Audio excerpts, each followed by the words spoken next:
Matamgi Manipuri Wari channel asubu tabiriba khwai pumnamakpu taramna opaga loinana ikoknona khurumjari wari asubu tahanjadringai mawoinana hojik santorakliba tamtiraba COVID-19 dagi ngakthoknanaba wahai kharadang miyamda ningsingjari nungsiraba ireichasing hojik malem asida akiba fangna santorakliba corona hariba laina asibu ekhoi miyoiba marakta sandokpa lefananaba ekhoi punna cheksina laiminarasi maram sadana yumdagi mapan thoklaroi laichat asidagi kanjanabagidamak ekhoi amuk hanna chekshin minarasi ekhoi miyoiba amaga gi marakta huttaruk lapna lebiyu hand sanitizer sijinabiyu hand wash natraga sapona khutsa sengna hamdokpiyu laichat asidagi ngakthok janaba lengakna piba SOP ngakna ekhoi punna chapminasi seksin ba haibasina laichat asidagi ngakthok janaba khwaidagi pharaba pambaini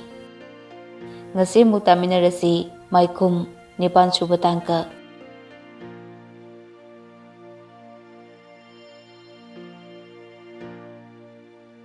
Sabitri di ngakpada loikre ha asengbara haridubo magi thabak thorong khuding da yawba mi loinamaki number engonda yaw ngasi phone tarokliba nahan laktuna wari sanaba mi dudi amukta ukidri anekpa mi male meda adudi kamaina tokre Pati Poto mapanda gari da yahori makhoi ani dudi hospital da rehore Sabitri pakhatna nate kayam thina soke makhoi gi mising duna kamaina ta horaba hingbasi budi kangde maru amamam ti phumlamme asung wari saringai duda thaningi laibak da soki badugi amuk jenthare madu ubada Sabitri na pakhatna hairaki nate laibak su loina thoklene Wendy tari bro nangbo medical box to porokne yarni madam yam kana sokpos nate ai thokrage yade phamusida vended yelagane amuk hospital la sakadabani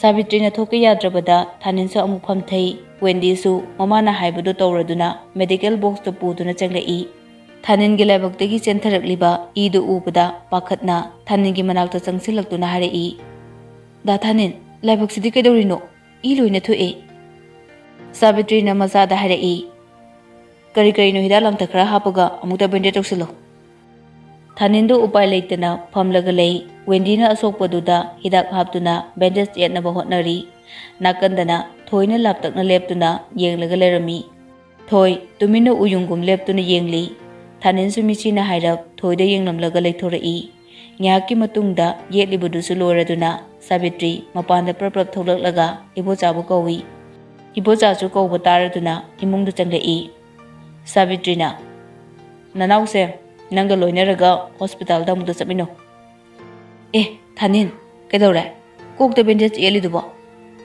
Sabitri na maram hanglanu amukta chapminaruro thanin na madam ai chatrasu yani yam kana sokpasu nate do yamna thoe hospital dang hak chathoklu horen chikpa kaidoba tawradi yamna warani Sabitri na yadabadagi thanin su ibu chagal loinaraga hospital da chatkre numidang chak ising toknaraba matamni ayambana tupna himnakrabani thoidi tumba yadraduna tharumaro onduna lei sum hiplambadagi khango hagotli aduga mapanda thoklei taramari ni panda oibagi thagi mangaldusu leimaida kakching chatba faw ui habaduni thoi phamduna nongdol thaki thajamabu yengduna lei thaninsu magi kagi thongnawdagi thoine leribudu uraduna masuka dagi tholaklaga thoigi manakta phamthai thoisu harap yengthurei thaninna tarang ngaliba thajamangonda yengli thoi amuk leithokhiduna thada yengi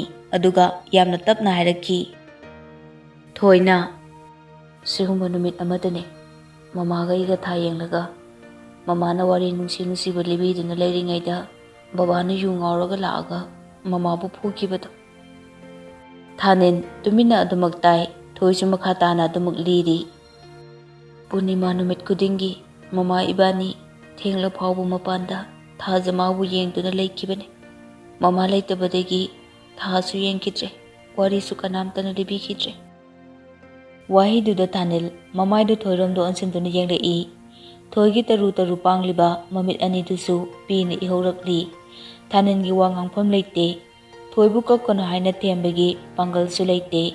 Thoi mamaido tapno onthorei aduga makuto thangkatuna Thaningi laibakti yetliba bandage tuda hanglai. Kedawuda soino. Thaninsu gyan khanglak Ha, yam sokmana tiye. Kainone, khetki bane. Thoi nokningda hafet noklaga. Maaga sanga tawrabanina nangsu sokpa hore. Madongna oidaba ngangbusu hore. Thanin khumde tuminna lei. Tungda naknaba mari ama lerakani haribra khangde anido nakna leminabada wakalda karigumba kharadi adum phawi. Thoi nongthakta thokliba taru ngaliba thajamabu amuk yengkre. Thanin tapna thoina hanglidugi paukum oina harai. Ngasi thaba amu chatluye aduda khatna jainaba khara yawbududa sokpune. Thoina warongna hairakpa waduda Thanin sengdokningbagi ithil amadi kanna phawraki. Kari maramgino haibadi khangjade. Thoina tapna amuk hanglaki. Hojite kaisu tawdrabo. Phare yam kana sokpa nateda. Madamna su yadadana hospital da su chatlure. Ani do ngayak amu wa ngangnaba lepi tumin leinei. Thaninna mobile do lokthokduna yengbada matamdo phana thenglam lei. Thaninna pungse yamna thengle. Mapanda kuini leibasu phatte manungda chaglagera. Hoi. Thoi hagolaga jake tawbada Thanina latlat tawna haraki. Nga. Thoi chu sab leptuna Thaninda yengthurai. Thaninda magi mobile du Thoi da piraga haraki. Nangi number do amta namlamo. Thoi do ngehak miku khara tumina wakhal tawduna lei. Thaninda amuk fat harai. Kairadro. Kaidu boiradi yareda. Tingthokluba Thaningi makhutu chingsinge tawbaga Thoina phone do fat lauki aduga magi number do namlaga Thaninda amuk pirakki. Phone do piramlaga Thoi magi kada changkre. Thaninju miku khara leptuna leramlaga magi kada changkre. Phamungda longna taraga Thoina pirakliba number do lonthoktabi haina iduna save tawsali. Maithongdusu nokfet tawri. Mathangi numitni anakpada leiba garigi workshop tuda Thanin mana thoribu gari du yenganduna lei.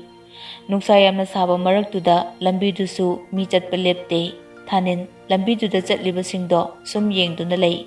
Mapi marol su natai chaba hena phajaba amata sette. Laptakna naubiga abengwa chatpadu urakpaduda Thanin khoktak chai mifam hongdoktuna udaba saduna lei. Nupi ani dusu Thanina leibadu uraduna Thaningi manak tamna changlai. Naubina. Da Thanin, gari yadrabo. Thanin hana udaba saduna kumlai. Nudi kai chatluiba. Abengi pima bazar da yenglusena lakpane. Ado da Thaningi gari se kadorage. Gari se makola mai chum dena yenglambanida. Noigidi yenglurabo. Hoi, halage na tholai ne. Naubina abenda khujena hairap tapna siklai aduda Naubina Thaninda amuk hairai. Aduda Thanin kopira kainoma thakminaruse. Gari se adum yengjaramani. Ha, aiba. Thanin masana setliba mapiduda harap yengi. Abemsu Thaningi mawongduda khangladuna phat hairai. Kuiroye da Thanin.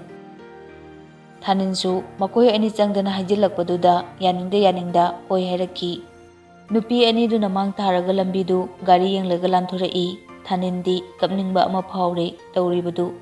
Mi punabada thongna leribasu siguma matangsidadi thongna loina mangkhibagum lei.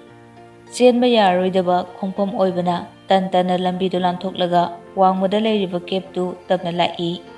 Nupi ani duna thariba table dugi nakan amada aduga Thanina nakan amada phammi. Abemna. Da Thanin kai chasige.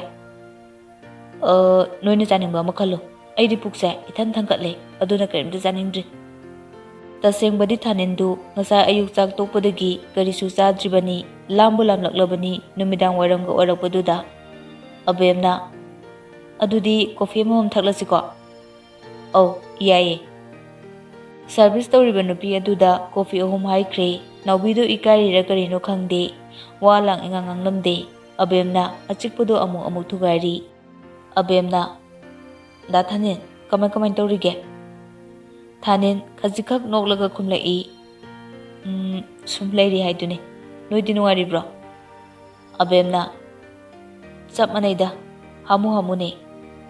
Tanjaduda abengi phone do ring lakpaduda bag tagi phone do lokthokduna yengi aduga thaninga nawbigada onsinduna harai wari sanaramuko ai phone se amuta pairuge ase hairamlaga lakliba call do receive tawduna abem hogotlaga thokre leoriba ani dudi kiruk yengnei wadingang de tumina sum leiba yadabanina thanena wari saba horai school chatrobo chatre ai school to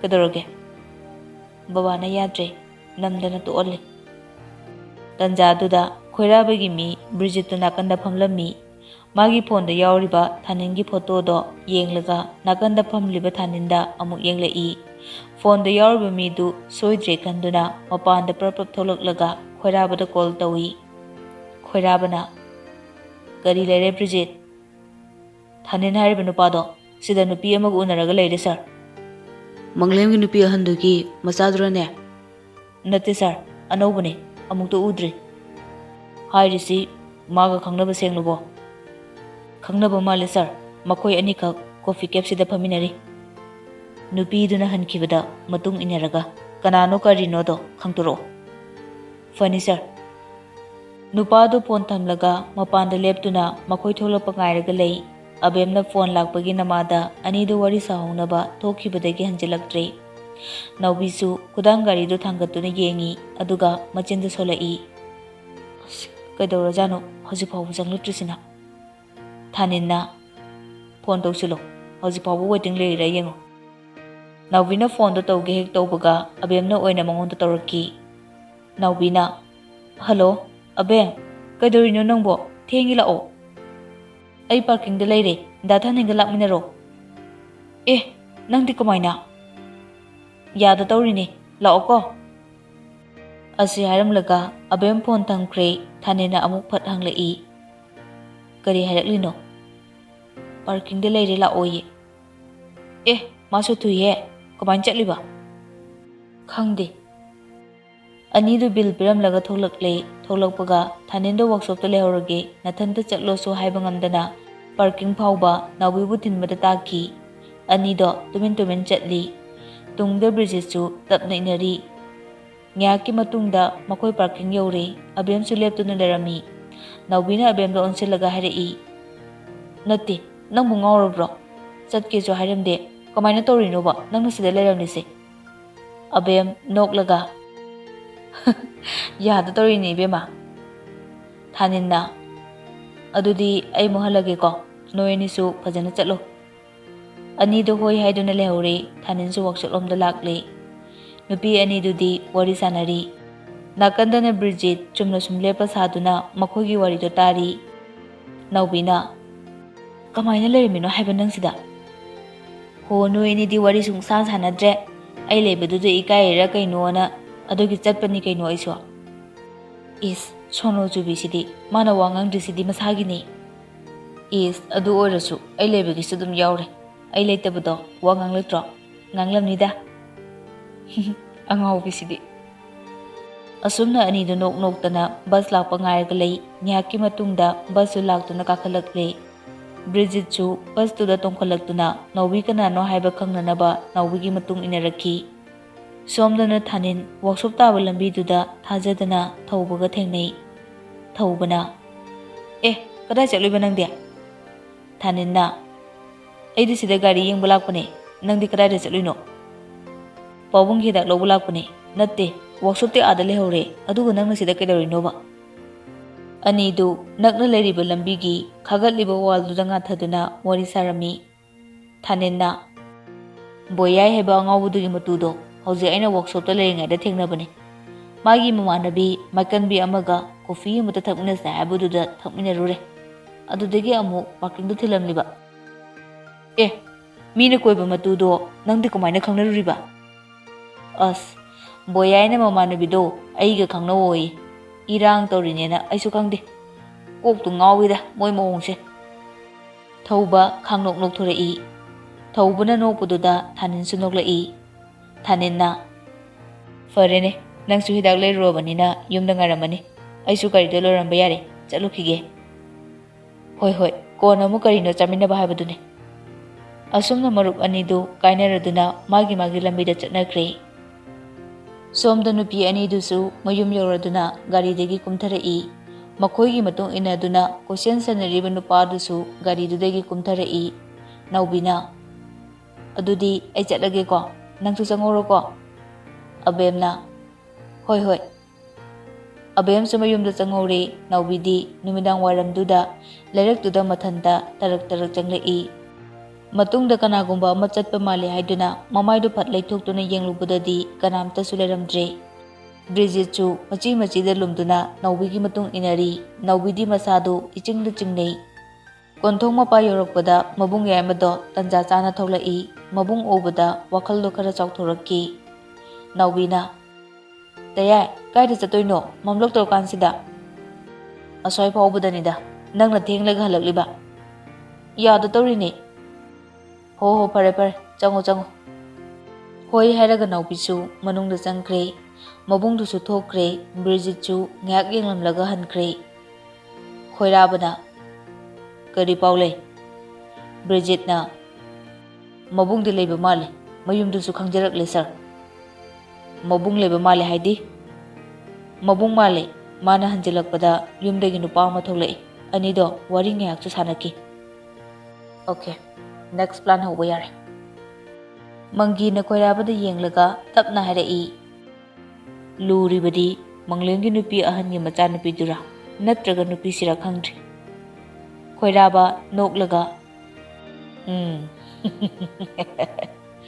ꯆꯤꯡꯅꯕ ꯄꯨꯝꯅꯃꯛ ꯊꯥꯅꯤꯜꯒꯤ ꯑꯁꯣꯟꯕ ꯑꯣꯏꯒꯗꯕ ꯄꯨꯝꯅꯃꯛ ꯃꯥꯡꯍꯟꯒꯅꯤ ꯊꯥꯅꯤꯜꯕꯨ ꯃꯥꯡꯍꯜꯂꯕ ꯁꯥꯕꯤꯇ꯭ꯔꯤꯁꯨ ꯇꯪꯈꯥꯏ ꯑꯃ ꯁꯤꯔꯕꯅꯤ ꯂꯥꯛꯄꯅ ꯃꯥꯒꯤ ꯀꯔꯕꯥꯔꯗꯨꯗ ꯁꯥꯕꯤꯇ꯭ꯔꯤꯒ ꯅꯛꯅꯔꯕꯗꯤ ꯃꯍꯩ ꯆꯥꯎꯅ ꯐꯪꯒꯅꯤ ꯍꯥꯏꯕ ꯈꯪꯂꯗꯨꯅ ꯁꯥꯕꯤꯇ꯭ꯔꯤꯗ ꯍꯥꯏꯔꯛꯈꯤ ꯃꯦꯗꯥꯝ ꯊꯕꯛꯁꯨ ꯃꯥꯏꯄꯨꯅꯅ ꯍꯣꯠꯅꯃꯤꯟꯅꯔꯁꯦ ꯍꯥꯏꯕꯕꯨ ꯀꯔꯤ ꯀꯥꯏꯒꯦ ꯂꯥꯛꯄ ꯑꯇꯩ ꯁꯤꯌꯔ ꯍꯣꯜꯗꯔꯁꯤꯡꯅ ꯈꯪꯂꯛꯂꯒ ꯁꯣꯏꯗꯅ ꯑꯩꯒꯤ ꯃꯊꯛꯇ ꯋꯥ ꯉꯥꯡꯂꯛꯀꯅꯤ ꯃꯗꯣ ꯑꯩ ꯄꯥꯝꯗꯦꯅꯦ ꯑꯦꯔ ꯃꯦꯗꯥꯝ ꯁꯦꯜꯅ ꯉꯝꯗꯕ ꯀꯔꯤꯕꯨ ꯂꯩꯒꯦꯅ ꯍꯧꯖꯤꯛꯄꯣ ꯃꯃꯥꯏꯗꯨꯗ ꯁꯦꯜ ꯃꯄꯨꯜꯅ ꯊꯥꯖꯤꯜꯂꯒ ꯂꯣꯏꯔꯦ ꯇꯨꯃꯤꯟꯅ ꯑꯗꯨꯝ ꯂꯩꯖꯈ꯭ꯔꯗꯧꯗꯨꯕꯨ ꯂꯥꯛꯄ ꯈꯪꯗꯦ ꯍꯪꯆꯤꯠ ꯄꯣꯠ ꯂꯥꯛꯀꯅꯤ ꯃꯦꯗꯥꯝ ꯍꯟꯗꯛꯀꯤꯁꯤꯗꯤ ꯍꯥꯟꯅꯗꯒꯤ ꯁꯔꯨꯛ ꯇꯪꯈꯥꯏ ꯍꯦꯟꯒꯠꯂꯝꯒꯅꯤ ꯃꯦꯗꯥꯝꯒꯤꯁꯤꯗ ꯊꯝꯕꯗꯨꯁꯨ ꯁꯣꯏꯕ ꯌꯥꯗꯦ ꯍꯥꯏꯗꯤ ꯑꯁꯣꯝꯗꯗꯤ ꯁꯦꯀ꯭ꯌꯨꯔꯤꯇꯤꯋꯣ ꯀꯔꯤꯋꯣ ꯁꯣꯏꯅꯥꯎ ꯃꯌꯥꯝ ꯑꯃ ꯈꯨꯔꯛ ꯍꯥꯡꯗꯅ ꯂꯩꯌꯦꯕ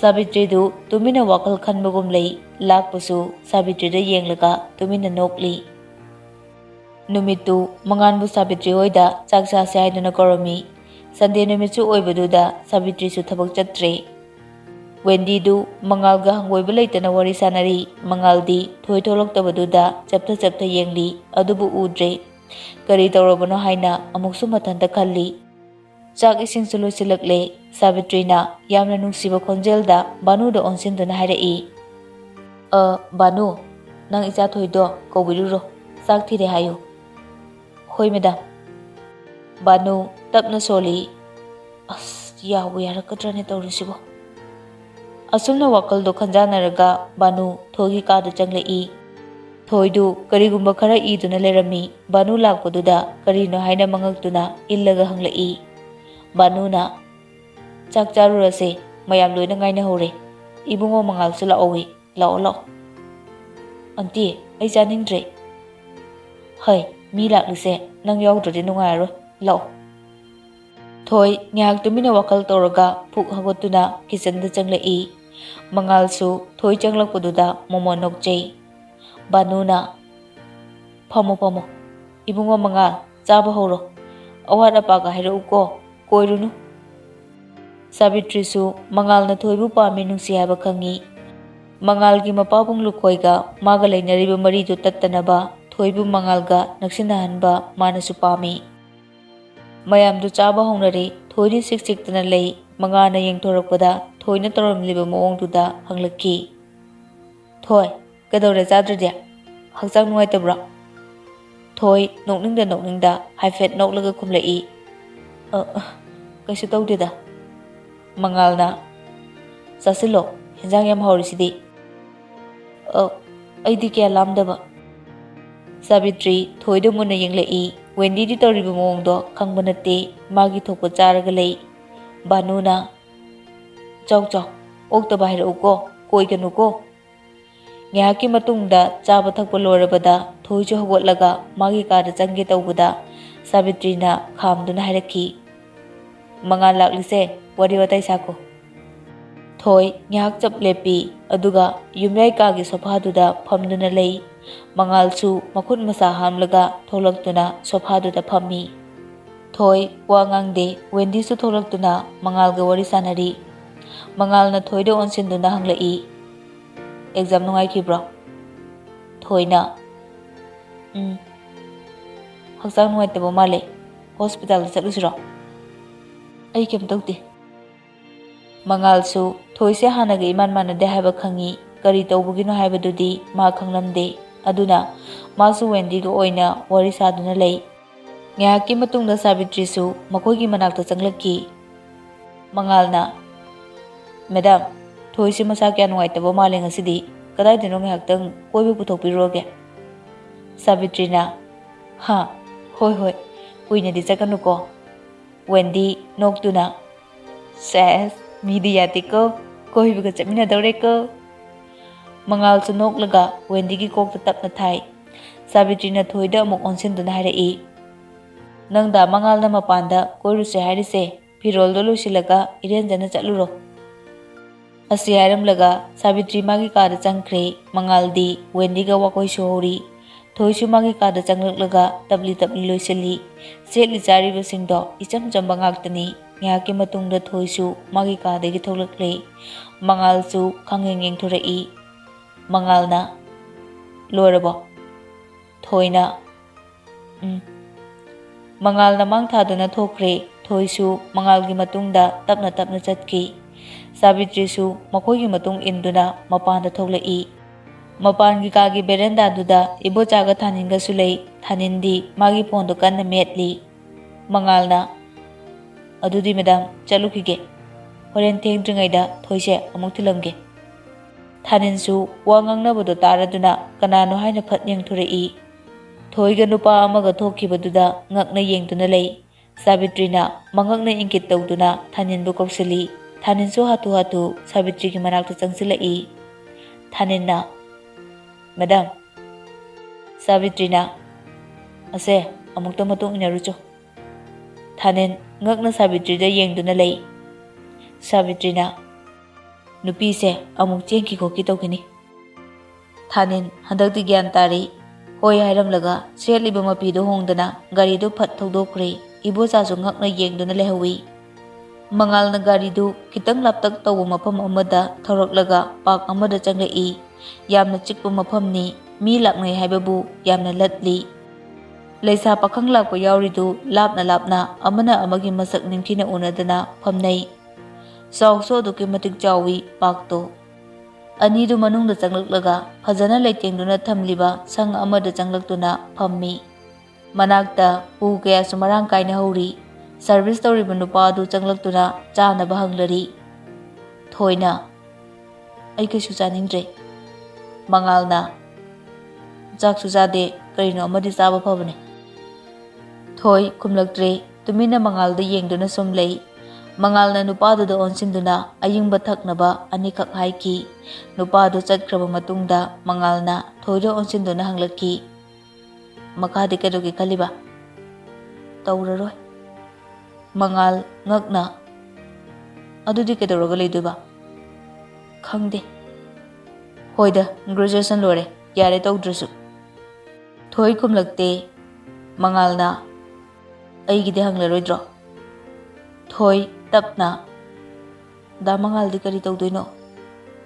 Mangal nokfat tawna khumlai. Khangde laibak na tamba ama. Thoina kumboy kumdaboy tawraga anidu wari sanari. Lapna Thanin su pamduna anidu bu senari. Ngahaki matungda haimei su poraktuna karakra thakpa hore. Kari su mari thoknadaba mari kari su leinadaba thoina lamlanba amaga achikpa mafamduda phaminaduna leiraga Thaningi thamoida phawriba ithilsina kari. Thanin masasu phawriba ithildo karino haiba khangdaduna mamaido amuk nontaraga leimaida yengduna lei. Somdana wari ngayak saraba matungda mangaldo washroom changluge haina hagolaktuna chatki. Achikpaduda thoi mathanta phamli. Thoi akiba karisu phawde masada. Lapna Thanina leiriba adomda mangalna hagotlaga lakpaduda Thanin hairam ngakna yengi. Kadomdagino khangowdana nupa kara changlaktuna thoigi mamangda lepu urakki makoi ahumni leplibado. Bridgetna leisabiya nathanta kadawrino. Thoi khumde mamina hairap yenglamlaga nakan amada leithoktuna lei. Nupa amana amu khumdene hero yarotro nangna laklise ha. Adudasu thoi karimta khumde. Somdana Thanin mangana changkiba adomda ma halakpra haina yengi adubu halakte. Thanin phamduna leiba ngamlaktre. Nupa amana nathanta lairo noi hero kai chakhige. Nupa amana amu sakna sak phajariba rasina rasi leiriba. Asi hairaga nupado thoigi manakta git phamthai. Thanin chu changchilaklaga makoigi mamangda leptuna yenglaga lei. Bridgetna noi hero du kowdana fonda natomda sumana leibise phatte. Asi hairaga Bridgetna leithorokpada nongsagum lepliba Thanin bu urakki. Bridgetna hero lae. Thoisu yengthorokpada Thanina mamangda leptuna lerambaduda ngakki. Bridgetna kaigino hero nangna nupisi mathanta thanamlide. Nupa amana masa ase nushine nupa naga karan tabinine. Thanina changduna thoigi khudangda khangpai pairaga chingi. Thoichu hagotuna Thanigi matung inaduna khongkap khara thangba horai. Bridgetna sas hero je pummeda ngasidi nupi se koihauba yarani.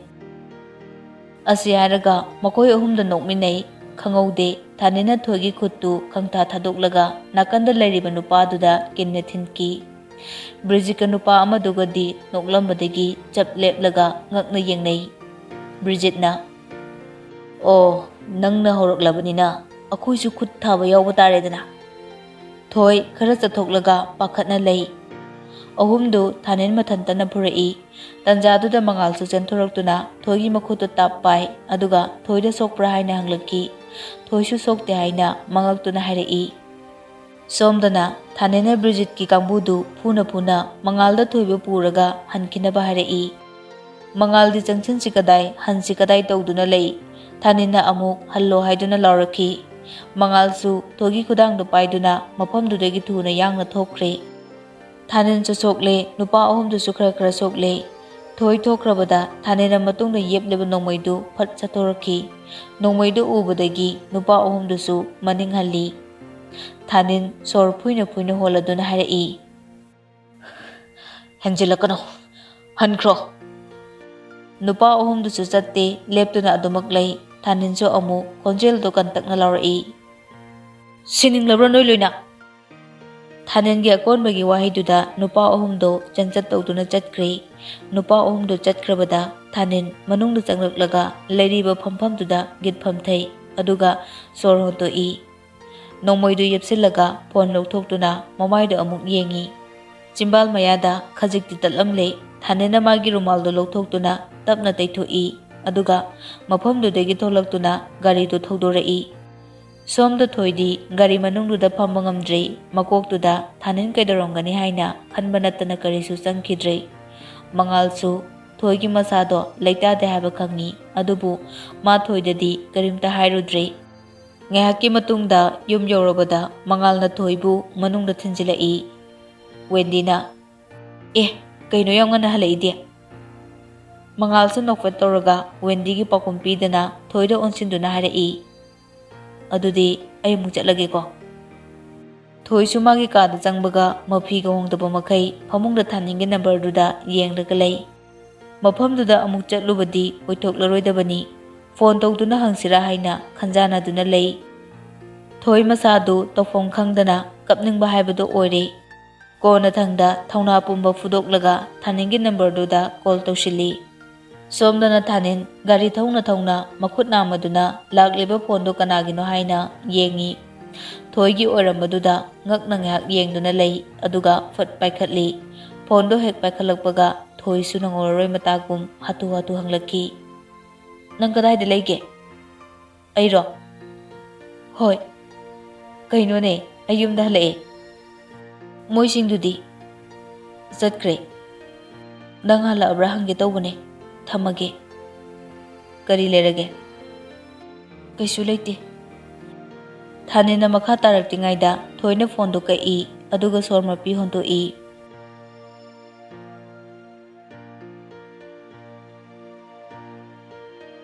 ꯃꯇꯥꯡ ꯑꯁꯤꯗ ꯑꯩꯒꯤ ꯅꯨꯡꯁꯤꯔꯕ ꯂꯤꯁꯅꯔꯁꯤꯡꯗꯒꯤ ꯀꯥꯏꯅꯅꯕ ꯌꯥꯊꯪ ꯂꯧꯖꯔꯤ꯫ ꯃꯈꯥ ꯇꯥꯕ ꯁꯔꯨꯛ ꯍꯌꯦꯡ ꯄꯨꯟꯅ ꯇꯥꯃꯤꯟꯅꯔꯁꯤ꯫